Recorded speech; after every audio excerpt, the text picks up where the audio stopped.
In the realm of psychological thrillers, few films captivate the audience as thoroughly as Red Rooms, a Canadian thriller directed by Pascal Plante. It's not merely a suspenseful courtroom drama or a dive into the dark web, it is a meditation on obsession, blurred morality, and the disturbing connection between technology and our deepest, darkest desires. While the plot centers on the high-profile trial of notorious serial killer Ludovic Chevalier, the film's true focus is on the character of Kellyanne, a woman so consumed by the case that her reality begins to merge with her twisted fantasies. At the heart of Red Rooms is Kellyanne, portrayed with unsettling brilliance by Juliette Garipi. From the very beginning, the film establishes her as a woman teetering on the edge of reality and obsession. The opening scene, a continuous shot lasting nearly 20 minutes, introduces us to her fixation on the trial of Ludovic Chevalier, the serial killer accused of murdering multiple girls, including a 13-year-old to whom Kellyanne bears an uncanny resemblance. This similarity fuels her macabre curiosity. She doesn't just attend the trial, she becomes engrossed in it. Her obsession is not merely about justice or the truth, it is something far darker, a twisted desire to immerse herself in the case. As the film unfolds, we witness Kellyanne's increasing detachment from her own life and her disturbing spiral into the world of serial killer fandom. What sets Red Rooms apart is its subtlety in portraying Kellyanne's descent. Rather than relying on shocking visuals or gratuitous violence, the film uses atmosphere, psychological tension, and haunting cinematography to build a sense of unease. We are not merely watching Kellyanne's journey, we are being drawn into it, forced to question our own curiosity about the morbid. Serial killers have long fascinated the public, and the film taps into this societal intrigue, exploring the phenomenon of serial killer groupies, people who become disturbingly fixated on infamous criminals. Kellyanne's obsession, however, goes beyond mere fascination. She seeks out the missing video of the murdered 13-year-old girl, convinced that it holds the key to understanding the case, or perhaps understanding herself. What makes Kellyanne a compelling protagonist is that she cannot be easily categorized as good or bad. Her pursuit of the truth, or what she perceives to be the truth, places her in morally ambiguous territory. Is she seeking justice, or is she chasing her own perverse curiosity? As the audience, we are left to grapple with the uncomfortable notion that Kellyanne's obsession mirrors our own interest in true crime and the macabre. The film's exploration of this theme forces viewers to confront their complicity in the commodification of violence and tragedy. In a world where true crime podcasts, documentaries, and films dominate pop culture, Red Rooms asks, when does interest in justice cross the line into exploitation? When does curiosity about the darkest parts of humanity become dangerous? Pascal Plante's direction is masterful in its restraint.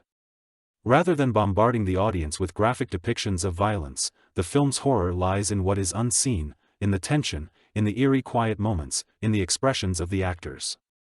The courtroom scenes are meticulously crafted, with long, lingering shots that build an almost unbearable sense of suspense.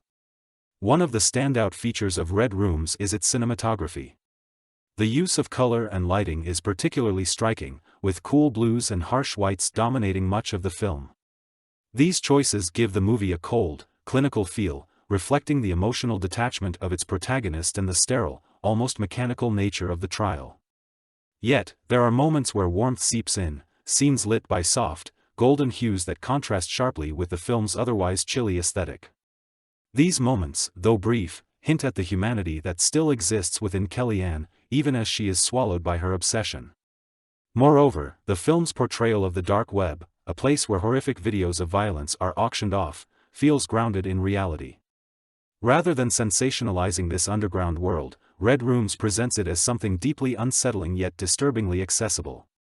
It's a reminder that, in the age of the internet, the line between the everyday and the horrific is thinner than we might like to believe. The success of Red Rooms hinges on Juliette Garipi's performance, and she delivers in spades. Her portrayal of Kellyanne is nuanced and complex, balancing the character's vulnerability with her increasingly erratic behavior. Garipi excels at conveying Kellyanne's internal conflict, the simultaneous repulsion and attraction she feels towards the violence she is obsessed with. Throughout the film, Kellyanne remains an enigma. She is not easy to sympathize with, yet there is something compelling about her. We can't look away, even as we watch her make choices that are clearly destructive. Garype's ability to maintain this delicate balance between fascination and repulsion is a testament to her skill as an actress. Laurie Babin, who plays Kellyanne's friend and courtroom companion, also delivers a strong performance. Her character serves as a foil to Kellyanne, representing a more grounded, though equally curious, perspective on the case. The dynamic between the two women adds an additional layer of tension to the film, as their friendship begins to fray under the weight of Kellyanne's growing obsession. One of the most intriguing aspects of Red Rooms is its exploration of the ethical questions surrounding voyeurism and the Internet's role in disseminating violence. The dark web is a key element in the film, representing a place where the worst aspects of human nature are laid bare for profit. Kellyanne's pursuit of the missing video, a snuff film showing the murder of the 13-year-old girl, raises uncomfortable questions about the nature of viewing violence as entertainment. The film doesn't provide easy answers. Instead, it forces the audience to sit with the discomfort of these ethical dilemmas. Is Kellyanne's quest for the video driven by a desire for justice, or is it simply a manifestation of her morbid curiosity? What does it mean for the audience, who, like Kellyanne, are watching this story unfold with a mix of fascination and horror? In this way, Red Rooms becomes a meta-commentary on the true crime genre itself. The film critiques the way society consumes stories of violence, turning real-life tragedies into entertainment. Yet, at the same time, it acknowledges the allure of these stories, the way they tap into our primal fears and desires. The film's ending leaves much to be interpreted. As the credits roll, we are left to wonder about Kellyanne's fate. Did she find what she was looking for in the video? Did her obsession consume her, or did she finally experience a moment of clarity? The film refuses to provide easy answers, instead leaving the audience with a series of thought-provoking questions. This ambiguity is one of the film's greatest strengths.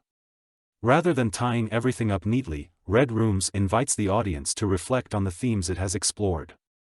What does Kellyanne's story say about our own relationship with violence, justice, and the Internet? Are we, too, complicit in the commodification of tragedy?